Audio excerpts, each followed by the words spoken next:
At 9:34 on a cold October night, the fastest way out of Harwick Pines lifted into the rain and stayed there.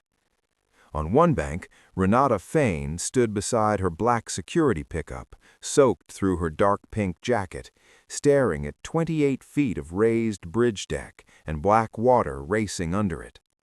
On the other bank, Wendell Drexel, white-bearded and steady as iron, kept one gloved hand on the crank that controlled the whole crossing. Headlights stacked up behind her. Mud gripped her tires. A police cruiser had not even arrived yet, and she was already stranded. That was the moment the harassment finally broke.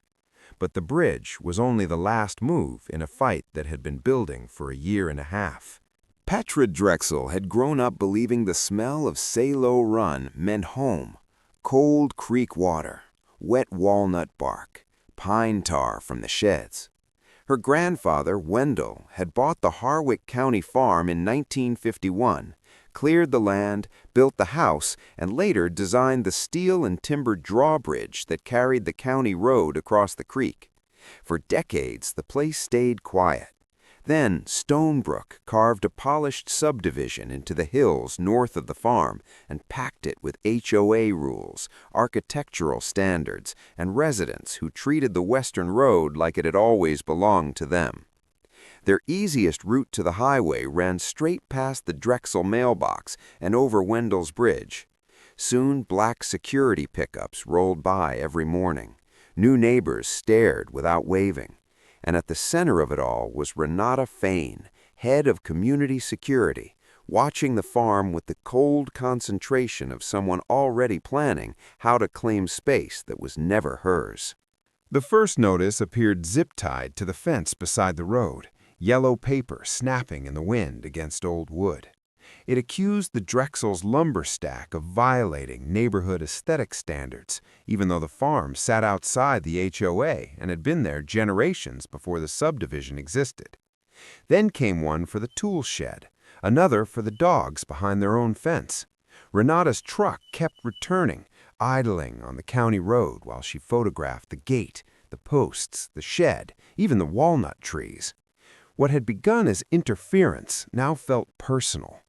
Wendell never barked back. He bolted a trail camera to the same fence post where the notices appeared, ordered certified easement records from the county clerk, and asked Petra to come home with her paralegal files. By the time she reached the farmhouse kitchen and spread the papers under the yellow lamp, he had already stopped reacting and started building a case. Summer turned the harassment into a routine. Renata filed an encroachment complaint over the fence line, hoping to force Wendell into an expensive survey. The survey destroyed her claim. The fence sat inside the legal line, and the bridge itself sat fully on Drexel land. She filed a noise complaint over Wendell's old tractor. County code dismissed it almost immediately. She parked on the road long enough to back up traffic, and even Harwick Pines residents started grumbling about her. Petra kept reading. In the HOA charter, she found the line that mattered most. Community Security Authority ended at the recorded plat boundary. Every warning Renata had placed outside that line was legally worthless. Instead of backing off, Renata escalated again.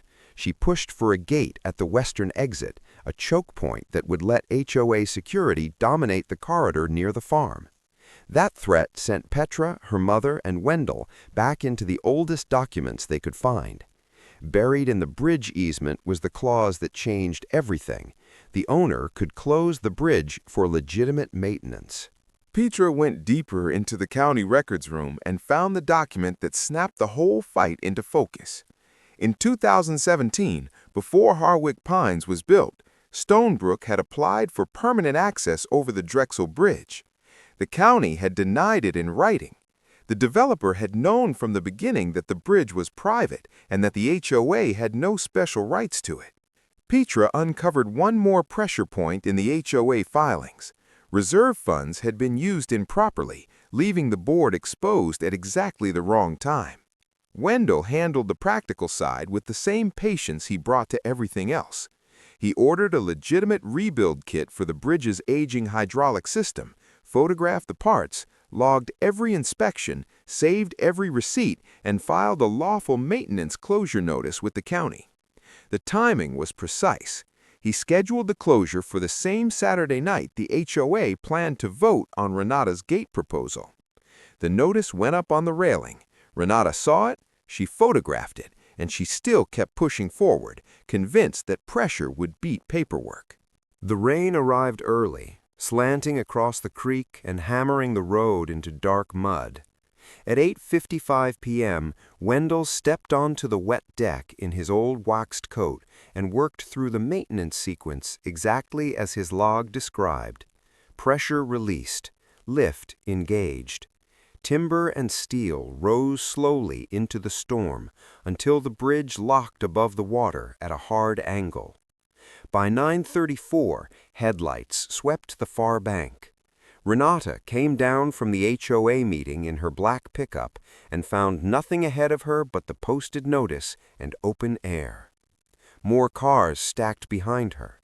She called for help and got none. No emergency order, no county rescue, no shortcut through private property. When she tried to maneuver out, her rear tires slid into the soft shoulder and pinned the truck in place. A local reporter reached the Drexel side with a camera. Then a cruiser marked police rolled in, lights washing over wet boards and creek spray. The deputy checked the filing, the notice, and Wendell's maintenance log. Everything was valid. Across the water, Renata's anger burned out first, then her certainty. For the first time in 18 months, authority was no longer something she could perform. It was something she did not have. Morning came sharp and clear, with high water under the bridge and consequences moving faster than anyone in Harwick Pines expected. The county paper ran photographs of the raised deck, the maintenance notice, the stranded truck, and the police presence confirming the closure was lawful. Residents learned about the denied 2017 easement. The board learned how far its security chief had operated outside the plat boundary. The reserve fund problem surfaced next, and suddenly the people who had tolerated Renata's theatrics were far more interested in cleaning up their own books. She resigned before the next work week settled in. The gate proposal died. The HOA rewrote its security rules, corrected its compliance problems, and stopped pretending the road near the farm belonged to them. Months later, stripped of shortcuts and ego, the board approached Wendell the proper way.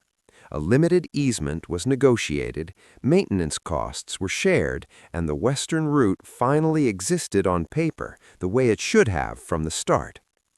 Petra turned the whole ordeal into something useful by helping create a scholarship for students studying property law and community planning in Harwick County.